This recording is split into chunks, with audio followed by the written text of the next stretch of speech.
वक्रतुंड महाकाय सूर्यकोटि समप्रभा निर्विघ्नं कुरु मे देव सर्वकार्येषु सर्वदा।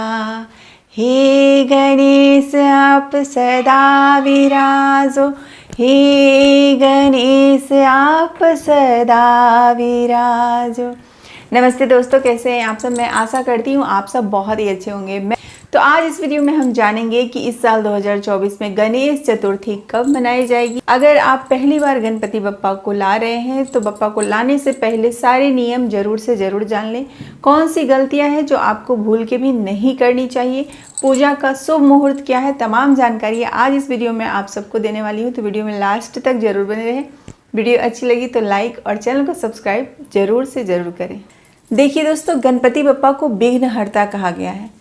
गणपति बप्पा के घर आने से आपके जीवन के सारे विघ्न, सारी बाधाओं को बप्पा दूर करते हैं और आपके जीवन में सुख शांति समृद्धि सदैव बनाए रखते हैं। भाद्रपद मास के शुक्ल पक्ष की चतुर्थी तिथि को गणेश चतुर्थी मनाई जाती है। ये पर्व पूरे 10 दिनों का होता है। तो इस साल 2024 में गणेश चतुर्थी 7 सितंबर को मनाई जाएगी। दिन है शनिवार। पूजा का शुभ मुहूर्त है 7 सितंबर दोपहर 11:03 से दोपहर 1:33। ठीक है, ये जो शुभ मुहूर्त है इसे आप नोट कर लीजिए। तो चलिए अब जानते हैं कि गणपति बप्पा को घर लाने से पहले आपको किन किन बातों का बिल्कुल ध्यान रखना चाहिए। तो देखिए, गणेश चतुर्थी के दिन ही गणपति बप्पा को घर लाया जाता है। 10 दिनों का गणेश चतुर्थी होता है। अनंत चतुर्दशी के दिन गणपति बप्पा का विसर्जन होता है। ये गणेश उत्सव पूरे 10 दिनों का मनाया जाता है। तो पहली बार अगर आप गणपति बप्पा को घर ला रहे हैं तो उससे पहले सारी बातें जरूर से जरूर जान लीजिए। कोई भी गलती आपसे नहीं होनी चाहिए। पहला, गणपति बप्पा को घर लाने से पहले अपने घर की साफ सफाई और अपने मंदिर की साफ सफाई अवश्य कर लीजिए।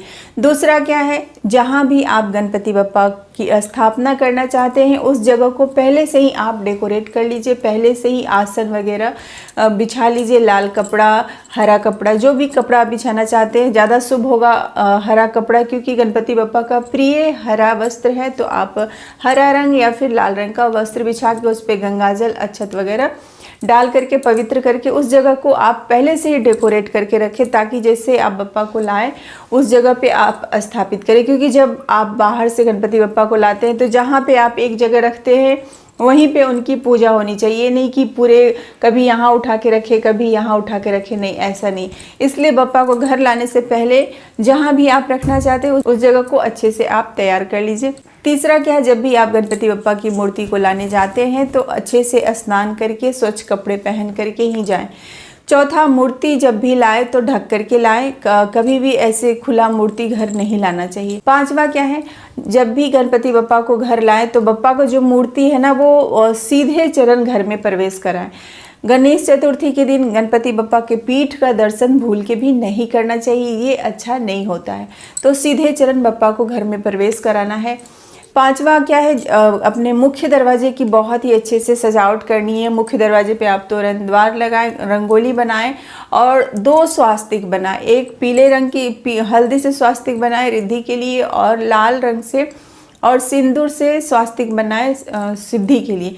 यानी रिद्धि सिद्धि दोनों के लिए आप अपने मुख्य दरवाजे के दोनों तरफ स्वास्तिक चिन्ह बनाएं। ठीक है, और फिर जो गणपति बप्पा को आप लाते हैं तो मुख्य दरवाजे पहले बप्पा की आरती करें, बप्पा को जल चढ़ाएं, उसके बाद अक्षत, कुमकुम, इन सारी चीज़ों से बप्पा का स्वागत करें। उसके बाद ही आप घर में अपने बप्पा को प्रवेश कराएं।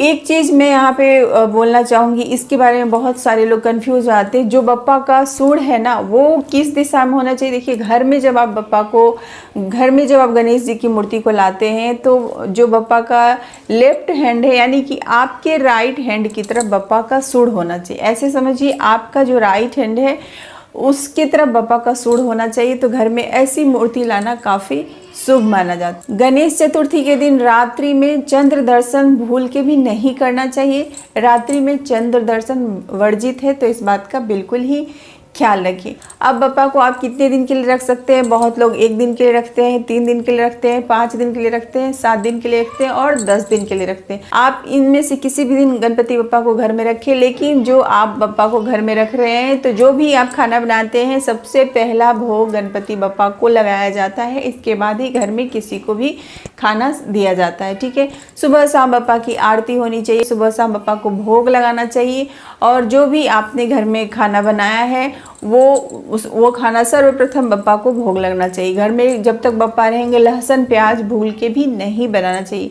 तो ये सारी बातें हैं जो आपको ध्यान में रखना है और गणपति बप्पा की पूरे 10 दिन आप अच्छे से पूजा करें। अगर आप मूर्ति नहीं भी लाते हैं तो गणेश चतुर्थी के दिन आपके घर में आपके पूजा मंदिर में जो गणपति बप्पा हैं उनकी पूजा करें, क्योंकि गणेश चतुर्थी के दिन गणपति बप्पा की पूजा करने से बप्पा आपके जीवन के सारे विघ्न सारे बाधाओं को दूर करते हैं, आपके जीवन में सुख शांति समृद्धि सदैव बनाए रखते हैं।